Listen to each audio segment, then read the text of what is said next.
नमो भगवते वासुदेवाय नमः। सनातन धर्म की जय हो। नमस्कार दोस्तों, आज मैं आप लोगों को श्री सत्यनारायण भगवान की कथा का प्रथम अध्याय सुनाने जा रही हूँ। दोस्तों, ऐसा माना जाता है कि श्री सत्यनारायण भगवान की व्रत करके कथा सुनने से सभी मनोकामनाएं पूर्ण होती हैं, सभी पाप और कष्ट दूर हो जाते हैं।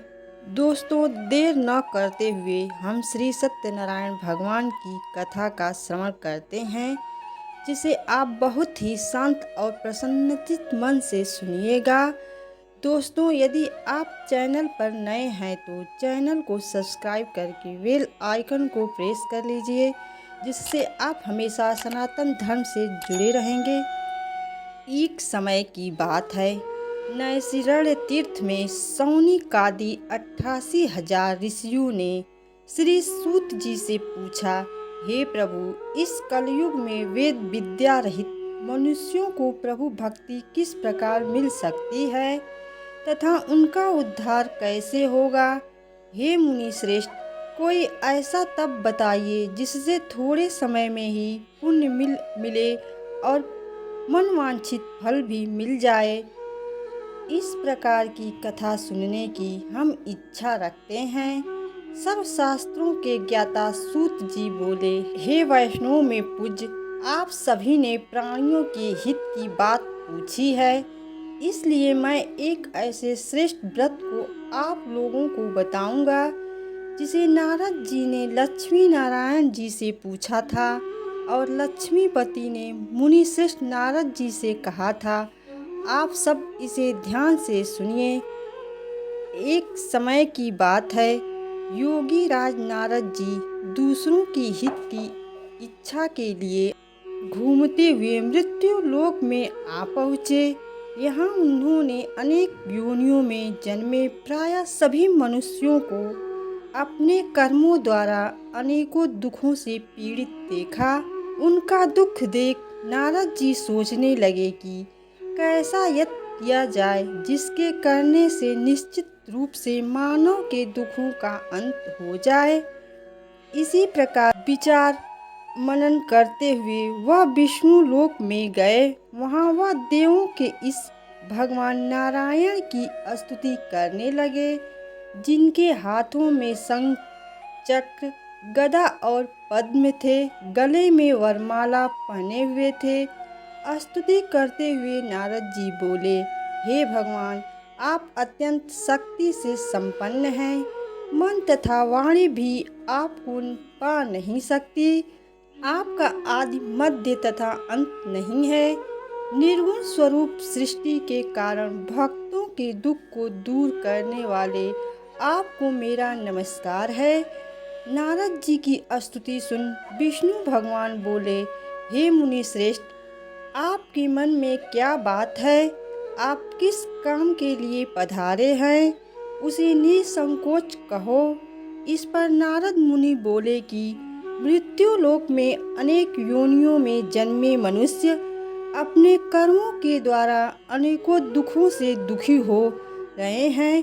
हे नाथ, आप मुझ पर दया रखते हैं तो बताइए कि वो मनुष्य थोड़े प्रयास से ही अपने दुखों से कैसे छुटकारा पा सकते हैं। श्री हरि बोले, हे नारद, मनुष्यों की भलाई के लिए तुमने बहुत अच्छी बात पूछी है, जिसके करने से मनुष्य मोह से छूट जाता है। वह बात मैं कहता हूँ, उसे सुनो। स्वर्ग लोक व मृत्यु लोक दोनों में एक दुर्लभ उत्तम व्रत है, जो पुण्य देने वाला है।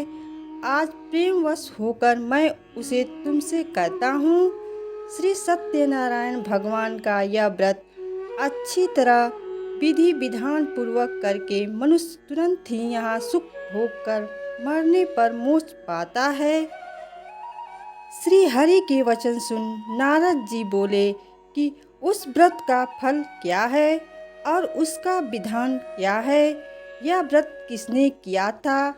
इस व्रत को किस दिन करना चाहिए? सभी कुछ विस्तार से बताइए। नारद की बात सुनकर श्री हरि बोले, दुख व शोक को दूर करने वाला यह व्रत सभी स्थानों पर विजय दिलाने वाला है। मानव को भक्ति व श्रद्धा के साथ शाम को श्री सत्यनारायण की पूजा धर्म परायण होकर ब्राह्मणों व बंधुओं के साथ करनी चाहिए। भक्ति भाव से ही नैवेद्य, केले का फल, घी, दूध और गेहूं का आटा सवाया लें। गेहूं के स्थान पर साठी का आटा, शक्कर तथा गुड़ लेकर वह सभी भक्षण योग्य पदार्थों को मिलाकर भगवान का भोग लगाएं। ब्राह्मणों सहित बंधु बांधवों को भी भोजन कराएं। उसके बाद स्वयं भोजन करें। भजन कीर्तन के साथ भगवान की भक्ति में लीन हो। इस तरह से सत्यनारायण भगवान का यह व्रत करने पर मनुष्य की सारी इच्छाएं निश्चित रूप से पूरी होती हैं। इस कली काल अर्थात कलयुग में मृत्यु लोक में मोक्ष का ही यही एक सरल उपाय बताया गया है। इस प्रकार श्री सत्यनारायण व्रत कथा का प्रथम अध्याय समाप्त होता है। श्रीमन्नारायण नारायण नारायण, भजमन नारायण नारायण नारायण। श्री सत्यनारायण भगवान की जय। नमस्कार दोस्तों, यह श्री सत्यनारायण भगवान की कथा आपको कैसी लगी कमेंट करके ज़रूर बताएं। अभी तक चैनल को सब्सक्राइब नहीं किए हैं तो कृपया चैनल को सब्सक्राइब करके सनातन धर्म को सपोर्ट करें। सदैव आपके ऊपर भगवान विष्णु जी की कृपा बनी रहे।